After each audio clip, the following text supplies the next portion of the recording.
Buenos días, buenas tardes, buenas noches. ¿Cómo les va? Abordo hoy la unidad 12 del programa. Se refiere a dos medios de prueba. La prueba documental, que también se conoce como prueba instrumental, en primer lugar, y luego la prueba informativa. Es decir, que el tema que vamos a empezar a tratar hoy es el de los medios de prueba, en particular en estrecha vinculación o conexión con los temas que vimos en las dos últimas unidades. En primer lugar, vimos la teoría general de la prueba, respondiendo a preguntas claves y clásicas: ¿qué es la prueba? Para el concepto de prueba, sobre qué versa la prueba, para objeto de la prueba, quién tiene que probar, carga de la prueba, y cuánto vale, cómo se aprecian los medios de prueba producidos para valoración de la prueba. Hoy haremos referencia entonces a estos dos medios desde el punto de vista del concepto, de qué significan y del cómo se producen, del procedimiento probatorio, ya desplazándonos durante o en el medio de, típicamente, la etapa probatoria. Los medios de prueba, momentos de la prueba, fueron ofrecidos cuando, como regla, en la etapa introductiva. Se producen como regla en la etapa probatoria y se valoran como regla en la siguiente etapa, la conclusional o decisoria, en primera instancia, y eventualmente en la Cámara de Apelaciones o en la Corte Suprema de Justicia de la Nación, en la etapa impugnativa o recursiva. Muy bien. Prueba documental. Aquí en el Código Procesal tenemos que ubicarnos, por una parte, en el artículo 333 y por la otra, en los artículos 387 a 395. Para iniciar el tratamiento del tema, vamos a dar un concepto de documento. Y la primera aproximación, la primera mirada, va a presentarles un concepto amplio, que ustedes ven en la pantalla siguiente. Todo objeto susceptible de representar una manifestación del pensamiento lo entendemos como documento. Esta no es la mirada que habitualmente se tiene del documento, no es la mirada a la que en particular se refiere el Código Civil y Comercial de la Nación. Esta acepción amplia la relacionamos con el concepto de fuente de prueba. La ocurrencia de un hecho deja una marca, una huella, un vestigio en el mundo exterior. Ese registro es recuperable para el proceso, y desde esa perspectiva, cualquier registro que quede en un objeto será entonces un documento en sentido amplio. Fíjense ustedes, un monumento, una estatua, un automóvil que presenta daños con motivo de un accidente de tránsito, un dispositivo electrónico, un equipo de audio, una lata de extracto doble de tomate que tenía ciertos residuos que le provocaron, al ser consumidos, daños físicos al consumidor, una botella de Coca-Cola que tenía un preservativo. Estoy tomando ejemplos de la realidad. ¿Qué son? Son un documento. Más allá de nuestra mirada típica de un contrato de locación, una escritura que instrumenta una traslación o transferencia del dominio respecto de un inmueble, una partida de nacimiento, todos esos también son documentos.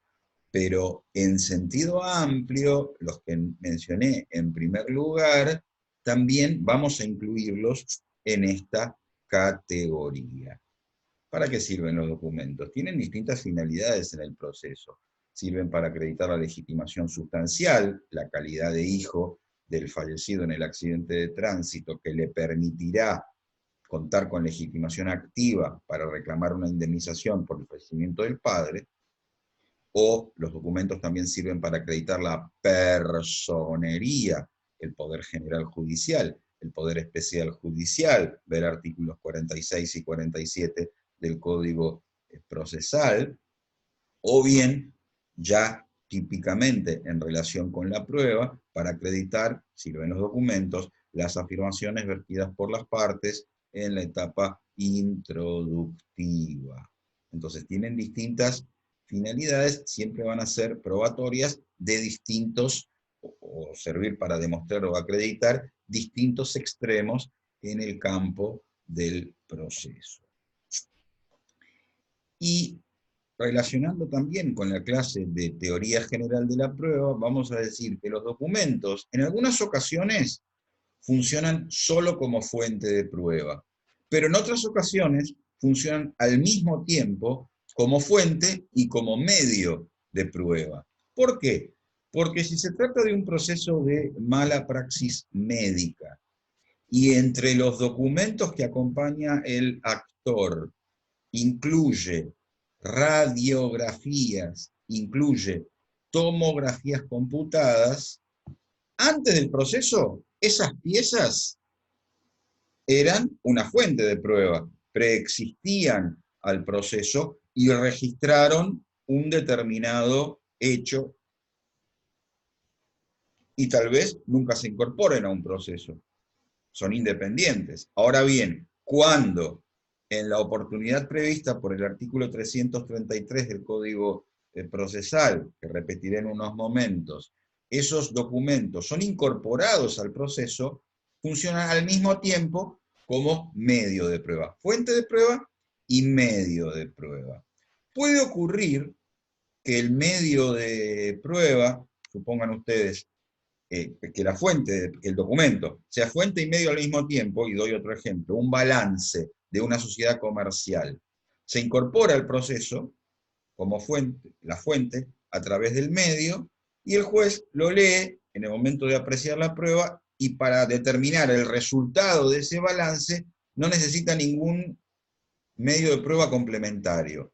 Pero algunos documentos pueden ser fuente de prueba y medio de prueba al mismo tiempo, pero necesitar otro medio de prueba para su recta y debida comprensión, para que el juez lo pueda interpretar. Vale el caso de la radiografía o de la tomografía computada, si bien el juez podría leerlos y tal vez entenderlos, podría ser necesario también un medio de prueba pericial, médica, para que las determinaciones que se hayan hecho en el laboratorio o por el que realizó la radiografía o la tomografía computada sean traducidas a un lenguaje más comprensible para el juez.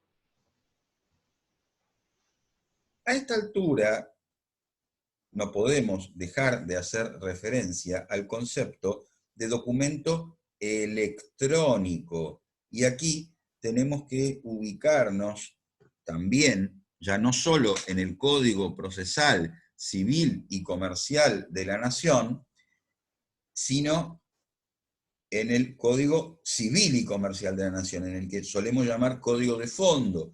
Y como les he dicho en otras ocasiones, especialmente desde el año 2015, tiene una gran cantidad de normas procesales, tiene gran influencia en el proceso civil. Y el tema de los documentos está allí tratado entre los artículos 286 y 288. Y amplía el espectro de la consideración del documento, tal como tradicionalmente se interpreta, entendiéndolo como un documento literal, como que documentos son los escritos, los manuscritos o los impresos y que tienen una firma hológrafa. Sin embargo, este nuevo código nos remarca que un documento, que el contenido de un documento puede constar en, y nos plantea dos categorías, instrumentos públicos, esos se siguen realizando en soporte papel en general, e instrumentos particulares. Dentro de los instrumentos particulares se distinguen los instrumentos particulares firmados, a los que vamos a llamar a partir de ahora instrumentos privados, o los instrumentos particulares no firmados. Y la apertura del sistema aparece cuando dentro de los documentos o instrumentos particulares no firmados podremos ubicar un archivo de audio y video, un DVD, un CD, un pendrive, un teléfono inteligente para acreditar un WhatsApp. Quiere decir que se trata de escritos no firmados o de escritos no firmados en el sentido tradicional. E incorpora en esta línea, respecto del documento electrónico, en el que no va a haber una firma hológrafa o manuscrita, el concepto o los conceptos de firma digital y de firma electrónica, sobre los cuales no voy a profundizar. Ustedes tienen que conectar estas normas con la ley de firma digital, especialmente la ley 25.506, y tener en cuenta que cada vez más el concepto de firma digital se extiende en nuestro país. Podemos usar firma digital respecto de la AFIP, respecto del ANSES, respecto del Poder Judicial hoy todavía en la provincia de Buenos Aires, pero a pasos agigantados este sistema también va a aplicarse en la justicia nacional y en la justicia federal. A propósito de la presentación de los escritos, ya no en soporte papel, sino por vía electrónica con firma digital. No podemos hoy en día soslayar esa referencia. Fíjense que cada vez más en los procesos se aparecen todos estos documentos electrónicos y como el Código Procesal no tiene una regulación específica, la tarea de las partes y de los jueces se complica. Siempre los fenómenos de la realidad los encontramos mucho antes que las regulaciones legales. Por lo tanto, es la doctrina y es la jurisprudencia la que va trabajando los temas, generalmente, y recién después se incorporan en las normas. Desde este punto de vista, por supuesto, y como ustedes bien saben, el avance de las llamadas nuevas tecnologías de la información y de las comunicaciones, de las TICs, nos llevó por delante, nos sobrepasó en el proceso desde hace más de 20 años con los facsímiles o fax, que tal vez muchos de ustedes casi no conocen, pasando luego por los correos electrónicos y que siguen siendo de importancia y de utilidad, llegando al WhatsApp, a Facebook, a las páginas web y la necesidad de acreditar determinados contenidos. Fíjense este fallo que nos muestra cómo todavía esta cuestión es considerada novedosa a propósito de las capturas de pantalla o pantallazos, un fallo de septiembre del año pasado. Se admite como prueba documental la acompañada. ¿Y la acompañada en qué consistió? En copia de pantallas de mensajes de WhatsApp. En este caso se trataba de un proceso de familia y se hace mención al principio de libertad y amplitud probatoria. La libertad probatoria la encuentran ustedes apoyada en el artículo 378 del Código Procesal Civil y Comercial de la Nación, y la amplitud probatoria la hemos tratado específicamente al ocuparnos de los principios generales de la prueba con el nombre del favor probationes.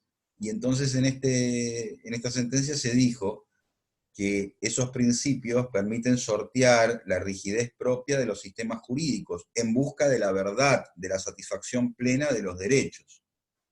Porque, especialmente en una cuestión derivada de las relaciones familiares, puede resultar de difícil acreditación que los hechos controvertidos. Y entonces se morigeran los principios generales del derecho procesal sobre admisibilidad y valoración de pruebas. Y entonces terminan diciendo en este extracto: siempre será preferible la producción de la prueba, aunque luego no se logre la comprobación del hecho alegado, que el gravamen que causaría la falta de demostración por negar la admisión de la prueba. Fíjense que se están distinguiendo aquí, como hicimos en la clase de audiencia preliminar, aspectos diferentes vinculados con la prueba. El primero es la admisibilidad. ¿Permito la incorporación del medio de prueba o no la permito? Sin perjuicio de su conducencia, sin perjuicio de su valoración posterior. De la misma manera, y esto es menos nuevo, pero en todo caso no está regulado por el Código Procesal, ¿qué ocurre con una cinta de un video que refleja, por ejemplo, cuando un empleado atendió mal a los clientes y entonces después ello justifica una sanción que puede llegar hasta el despido, y entonces hay que acreditar el hecho jurígeno que dio lugar a la causal de despido? Se acompaña el video. ¿Es suficiente? Se acompaña con una certificación notarial. ¿Es suficiente? Y fíjense la conclusión de este fallo. La certificación notarial del video no resulta eficaz para tener por auténticos los videos si el escribano no estuvo presente en el lugar y en el momento en que se realizaron las filmaciones.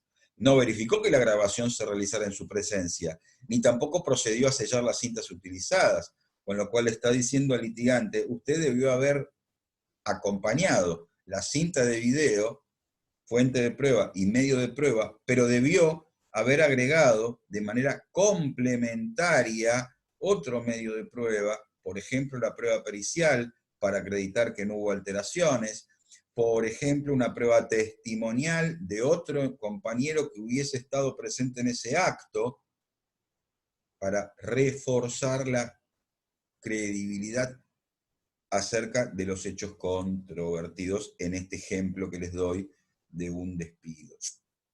Muy bien, entonces ya les he remarcado este artículo del Código Civil y Comercial de la Nación. La firma puede ser manuscrita si es un documento literal, pero la firma puede ser electrónica o digital si es un documento electrónico. El Código Procesal nos va a desarrollar los mecanismos para acreditar la autenticidad de las firmas hológrafas o manuscritas particularmente, no la del domicilio electrónico, perdón, no la del documento electrónico, como iremos viendo.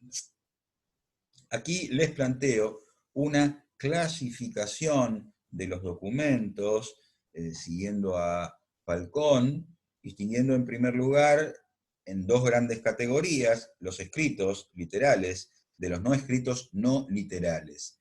Y en cada una de esas especies del género vamos a hacer una subclasificación, distinguiendo en cada variable según que los documentos se puedan transportar para ser incorporados al expediente o que no se puedan transportar. Si se pueden transportar y son incorporados al expediente, ahí tendremos una coincidencia entre la fuente de prueba y el medio de prueba. En cambio, si no se pueden incorporar, por las razones que veremos, el documento será fuente de prueba, pero habrá que traerlo al proceso a través de otro medio de prueba. Desde ya que ahora vamos a ir tratando con una acepción del documento más restringida, salvo cuando yo se los indique, en que volveremos a una acepción más amplia. Fíjense, en cuanto a los escritos o literales, en primer lugar, no transportables. ¿Qué razón puede determinar que el documento no se pueda transportar y por ende no se puede incorporar al proceso en la oportunidad debida? Bueno, puede obedecer a un impedimento físico. Si yo tengo que acreditar las notas que obtuvo un alumno que por haber tenido un accidente de trabajo se vio impedido de continuar cursando normalmente las materias que estaba cursando, se vio impedido de recibirse en la fecha prevista, todo ello le ocasionó un lucro cesante, será importante que acredite las materias que cursaba, las fechas, las notas que obtuvo, pero no podré incorporar a mi escrito de ofrecimiento de prueba el archivo de la facultad o de la universidad conteniendo esas notas. No es trasladable por un impedimento físico cuando consta en soporte papel, más no lo tengo en mi poder, pero en este caso no lo puedo acompañar por un impedimento físico. Por otro lado, impedimentos jurídicos. Si es un litigio entre dos comerciantes y los libros de comercio son un documento, son importantes para acreditar ciertos hechos, o si es un pleito laboral, y entonces los libros laborales, por ejemplo, donde se registra el ingreso de los trabajadores, donde se registra el salario de los trabajadores, o las fichas reloj, donde consta todos los días a qué hora entra y a qué hora sale el trabajador, tengo que acreditar horas extras, por ejemplo, no los puedo trasladar, soy el empleador o soy el empleado. Soy el empleado, no los tengo en mi poder, pero soy el empleado, los tengo en mi poder, pero no los puedo acompañar. ¿Por qué? Porque puede venir una inspección del Ministerio de Trabajo, puede venir una inspección de la AFIP, y yo tengo que tener esos documentos para exhibirle. Hay un impedimento jurídico. Por esa razón son no transportables y necesitaré traer esa fuente de prueba, documento, a través de otro medio de prueba, no la documental, sino, veremos, será la informativa, será la pericial normalmente. En el caso de los documentos escritos transportables, hacemos una diferenciación entre instrumentos, y entonces marcamos la existencia de instrumentos públicos y de instrumentos particulares firmados. Ambas variables dentro de los instrumentos tienen una firma. Son documentos escritos, son documentos literales que están firmados. Y luego hay otros que llamamos, según vimos en el Código Civil y Comercial, no firmados. Aquí tenemos documentos comerciales como una factura, recibo, remitos, o bien otra cantidad de notas de crédito, notas de débito, de otra cantidad de documentos posibles. Estos, en principio, son transportables. Si los tengo en mi poder, tendré que acompañarlos, tendré la carga procesal de acompañarlos. Si no los tengo en mi poder, veremos enseguida, tendré que indicar quién los tiene y dónde los tiene. En cuanto a los no escritos, serán transportables una foto, un plano, un DVD, un CD, por ejemplo. Un teléfono inteligente, si quiero acreditar los WhatsApp, por ejemplo. Un disco rígido, por ejemplo.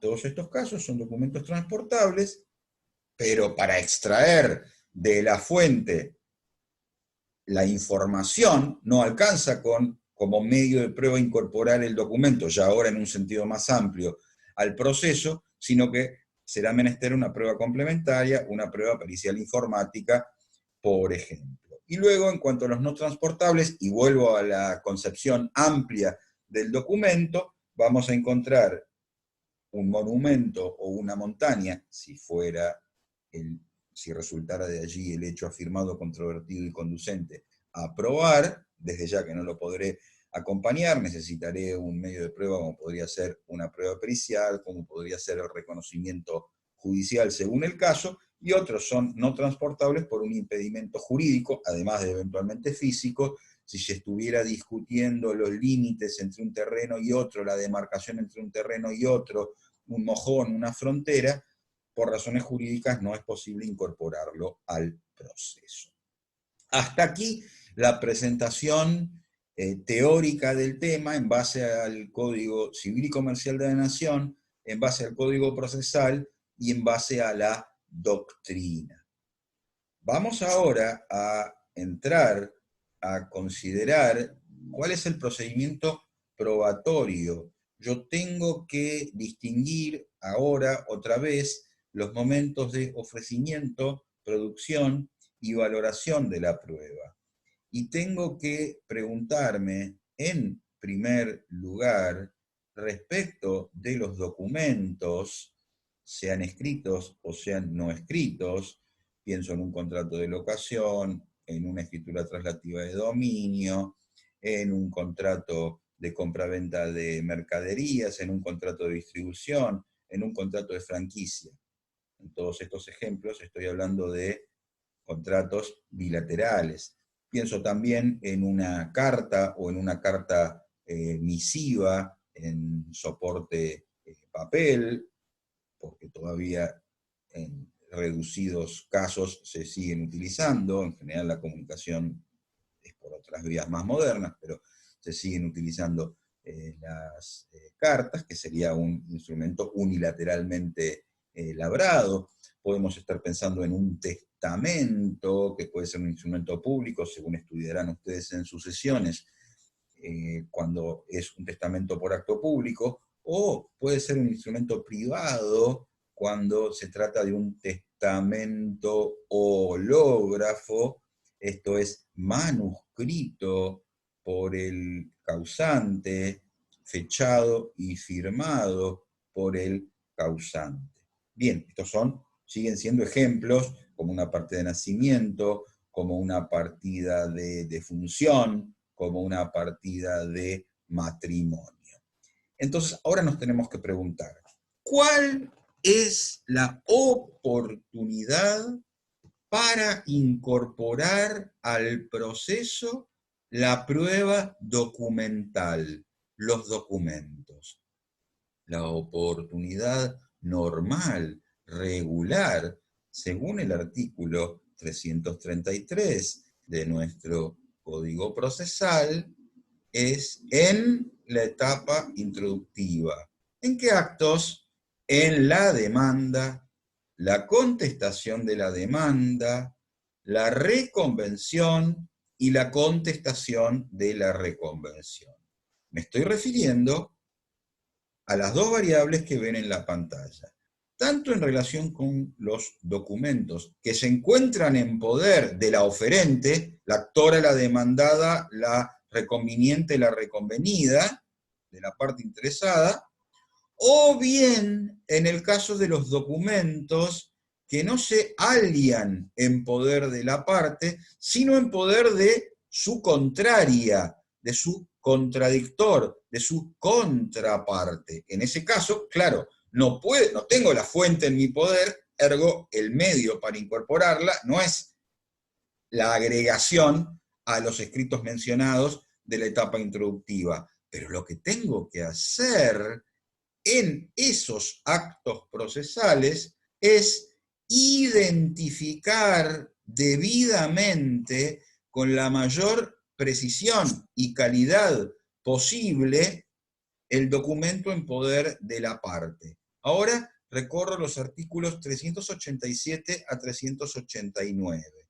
Si el documento se encuentra en poder de la contraria, tendré que identificar su contenido debidamente, con la mayor precisión posible. Idealmente, si tengo una copia, acompañaré esa copia. Tendré que indicar quién lo tiene y dónde lo tiene. en esta variable es mi contraria la que lo tiene. Se aplica específicamente el artículo 388 del código, y entonces el oferente de la prueba le solicitará al juez que intime a la contraria a que en el plazo de 5 días acompañe a los autos, al expediente, el original del instrumento. Y si no cumple, la norma prevé un apercibimiento consistente en que se genera una presunción a favor de la autenticidad del instrumento si el intimado no lo acompaña y se han aportado elementos que tornen verosímil esa existencia y ese contenido. En cambio, si el documento estuviera en manos de un tercero, aquí interpretada la voz tercero, no en el sentido de los artículos 90 y siguientes del Código Procesal, sino una persona ajena al proceso, piensen ustedes hipotéticamente en un proceso que se promueve por mala praxis médica, por el damnificado paciente como actor, contra un sanatorio como demandado, y se trata de un estudio médico que por alguna razón quedó en poder de un prestador, es decir, de una empresa, de una institución de salud dedicada a hacer estudios médicos, dedicada a hacer tomografías computadas. Si el instrumento está en poder de ese tercero, entonces, ¿qué tengo que hacer? Tengo que identificarlo con la mayor cantidad de datos posibles, tengo que indicar en qué lugar está, quién lo tiene, como oferente de la prueba, y solicitarle al juez que ordene una intimación a este tercero, artículo 389, a acompañarlo al expediente. ¿Se podrá aplicar el mismo apercibimiento? No, porque el tercero no es parte en el proceso.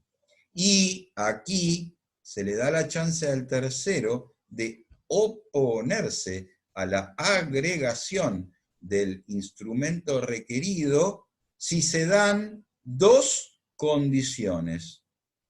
En primer lugar, si el documento fuere de su exclusiva propiedad, y en segundo lugar, si su exhibición, si su incorporación al expediente fuese susceptible de ocasionarle perjuicios al tercero. Si se dan esas dos condiciones, se puede oponer y la norma dice no se insistirá en el requerimiento.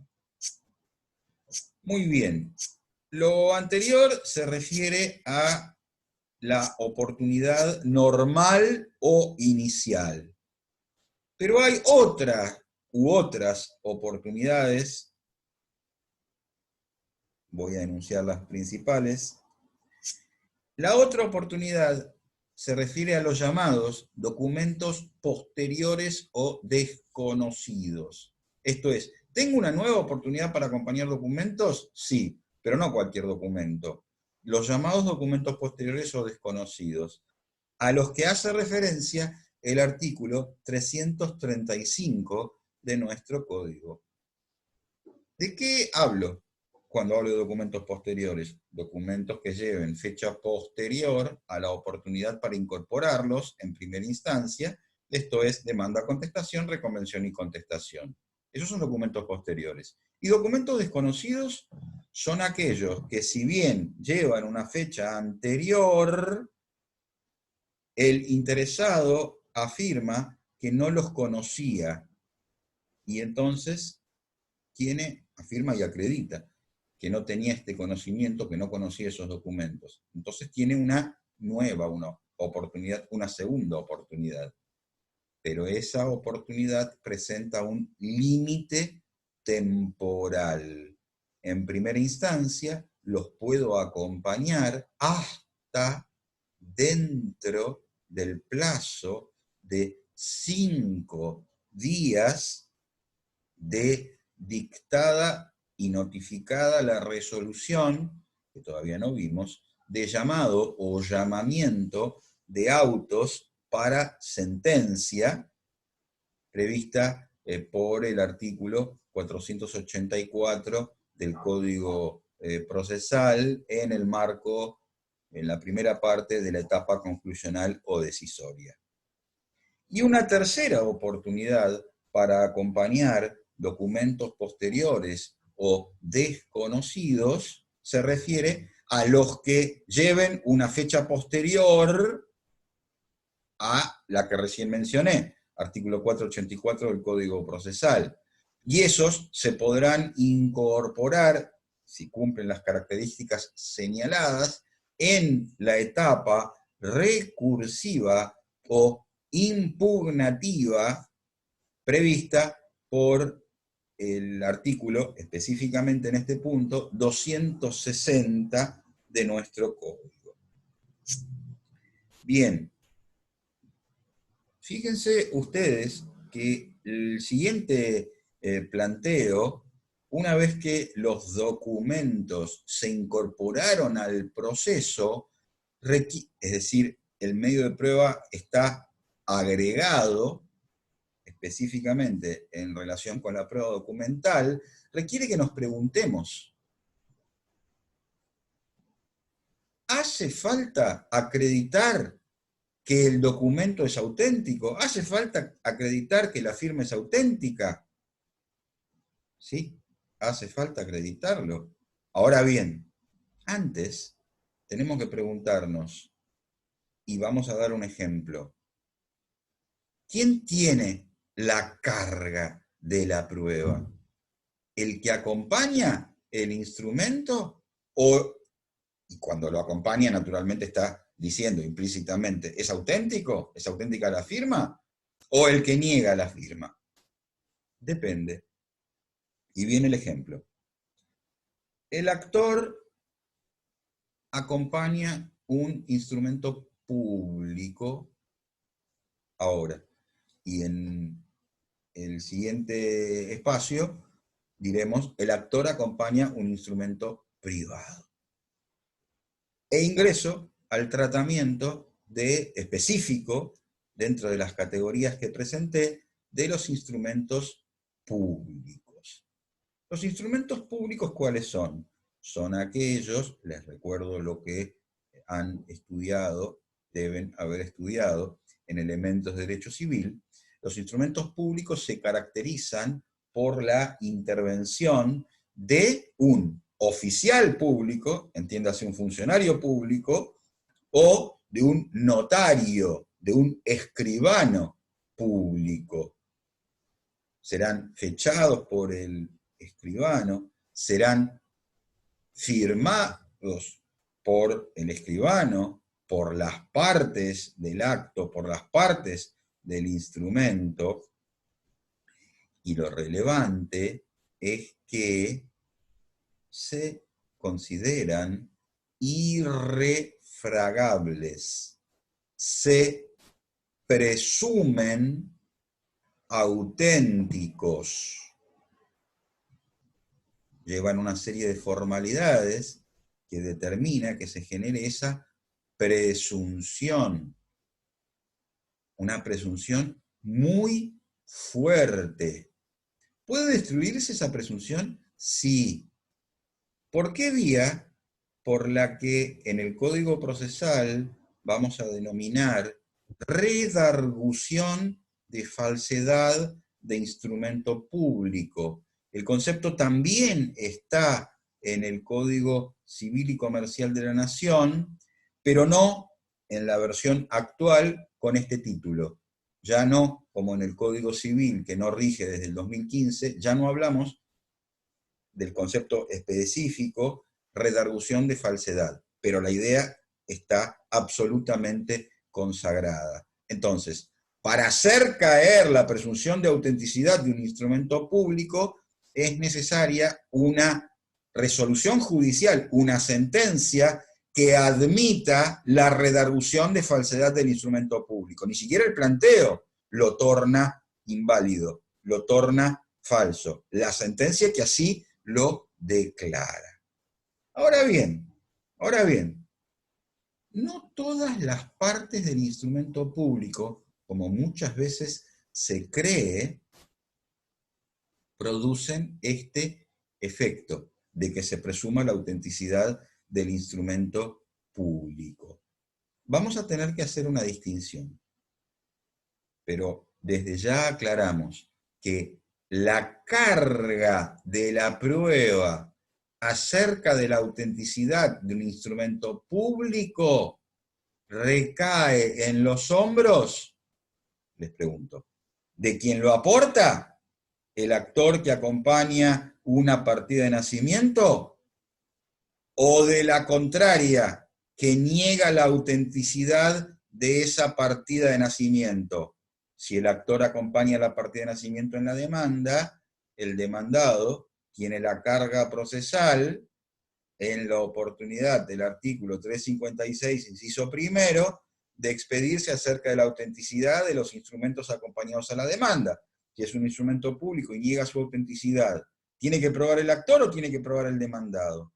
Como se presume la autenticidad del instrumento público, es, en el ejemplo, el demandado que niega la autenticidad del instrumento público que tendrá sobre sus hombros la carga de probar esa falsedad, ya no la autenticidad, por un camino que les explicaré pronto. Distinto es el régimen, como también veremos, en el caso de tratarse de un instrumento privado. Bien, pero les decía y retomo la idea, no todas las partes de un instrumento público tienen el mismo valor. Vamos a predicar la existencia de tres tipos de falsedad con relación al contenido y a los distintos aspectos que conforman un instrumento público. En primer lugar, aludimos a la noción de falsedad material. Aquí hacemos referencia a los aspectos externos del instrumento, al soporte, como dice la pantalla, material. Y predicamos, la firma no le pertenece a la persona respecto de quien se dice que la firmó. Se adulteró la firma entonces, se falsificó la firma, se adulteró el texto, se modificó una parte, se agregó una parte, no se salvó, se enmendó y no se salvó. Todos esos aspectos conforman la llamada, si yo voy a predicar la falsedad, la llamada falsedad material. Y entonces acá nos tenemos que preguntar, ¿cómo se cuestiona la autenticidad del instrumento público en el aspecto material? Es decir, ¿cómo se plantea la falsedad material?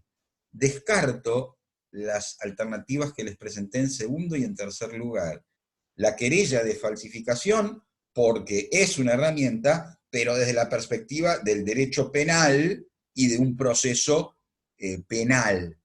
Por lo tanto, no la aplicamos en el proceso civil.